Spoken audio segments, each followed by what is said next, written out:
bem, galera, estamos aqui para mais um vídeo e agora vai ser uma coisa que você deve sentar na cadeira, ajustar os seus cintos e se preparar porque a nave vai tremer. Estamos falando do dia 3 e o tema do dia 3 é We Have a Problem. Você deve ter ouvido essa expressão em algum desses filmes aí espaciais, galácticos, que quando a aeronave está passando, está no espaço, então a espaçonave está passando por algum problema, a tripulação se comunica com a base por meio dessa expressão aí todo mundo fica de alerta, não é? Bom, a grande questão a respeito disso é porque a gente sai de um cenário todo frufru, de amor, de extravagância, aquela coisa de família que se abraça, meu filho amado, e que eu tenho muito prazer, aquela coisa arada toda, e aí o próprio pai, pelo Espírito, conduz o filho para o deserto por 40 dias e 40 noites. Deve ter alguma coisa errada aí.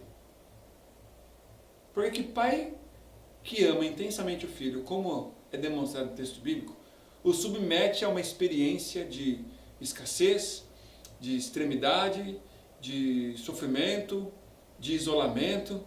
E é isso que o deserto representa. O deserto ele tem uma simbologia muito forte em toda a Escritura, né? Mas as pessoas às vezes costumam classificar ou sintetizar ou apresentar o deserto como esse lugar de extremidades. Ele de fato é. Mas nós reduzimos a esse ambiente do sofrimento, esse ambiente da dor, esse ambiente dos extremos, dos altos e baixos, e aquela coisa que ninguém deseja viver.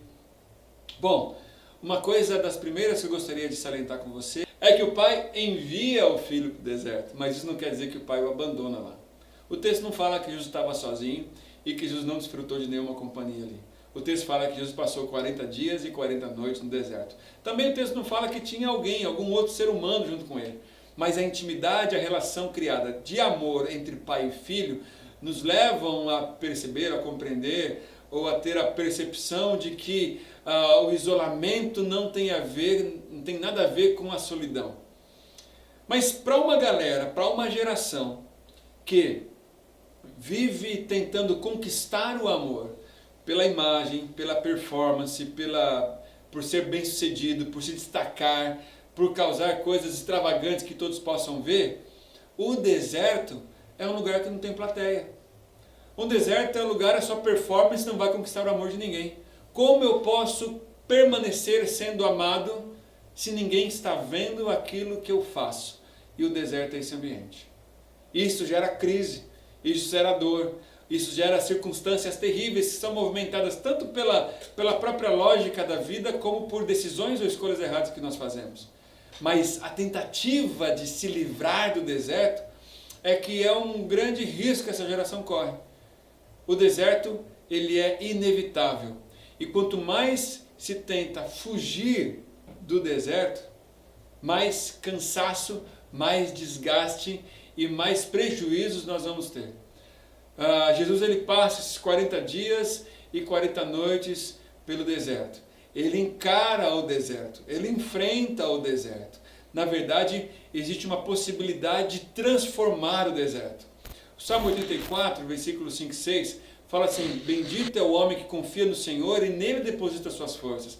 Porque passando pelo vale árido, ou seja, passando pelo deserto, pelo ambiente de escassez, ele transforma-o num manancial. E dele cobre de bênçãos, ele é coberto na primeira chuva. Ou seja, é possível você ajustar as questões da vida, não que você vá sofrer menos, mas que o sofrimento ele tenha um propósito. A questão é que Jesus, sendo amado por Deus naquele nível de intensidade, tem uma confiança tão grande no Pai, que o deserto não questiona o quanto o Pai o ama. O deserto testifica, o deserto solidifica, o deserto consolida o amor do Pai pelo Filho. É difícil a gente fazer essa relação porque nós temos uma imagem de amor que é privar aquele que é amado de todas as angústias ou necessidades ou sofrimentos. Mas a gente vai compreender no desenrolar da vida que livrar ou evitar que alguém passe por frustração e sofrimento não é amor. Talvez seja até desamor, porque não estamos preparando as pessoas para viver. Deus, ele envia Jesus para o deserto Mas Jesus, eu não acredito que ele estava solitário naquele lugar. Deus envia Jesus para o deserto, em vez de gastar as suas energias tentando se livrar do deserto, ele encara o deserto, ele passa por tudo aquilo. Numa cápsula espacial, não sei se você sabe, mas a tripulação não tem qualquer tipo de comando ou de controle sobre o destino, sobre a rota que está sendo feita. Quem controla a cápsula é a base de comando que está em terra. Ela sabe exatamente para onde a base tem que ir. E por mais que a cápsula passe por algumas turbulências, algumas tempestades de lixo espacial, ou de asteroides, ou ETs que venham tentar atacar e derrubar e tudo mais, a coisa toda, tá? Não, talvez não tenha isso. Não deve ter. Não, acho que não. Não tem. ET? Tem? Tem? Acho que tem. Tem ou não tem? Tem? Só se for de bicicleta passando pela Lua. Aquele, das antigas. Qualquer que seja a circunstância, aquele que está na cápsula não tem qualquer tipo de comando. E ficar se debatendo, apertando todos os botões da cápsula para tentar resolver o problema, vai gastar energia, vai gastar oxigênio e não vai resolver nada. A tripulação precisa confiar em quem está na base. É confiando nesse amor de Deus que nós podemos superar esses momentos de deserto. Se nós tentarmos eliminar o deserto da nossa vida, nós não vamos chegar ao destino e não vamos alcançar os propósitos de Deus para nós. É inevitável, não adianta tentar fugir, mas é possível aproveitar o deserto e dele extrair algo positivo. É isso que Deus tem para mim, é isso que Deus tem para você, foi isso que se passou com Jesus, é isso que essa geração pode e deve compreender para superar o deserto e continuar seguindo no amor de Deus. Mas o amor de Deus, ele continua sendo o fundamento, a base e o propulsor de tudo isso. Confie nisso e supere os desertos pelos quais você está passando hoje.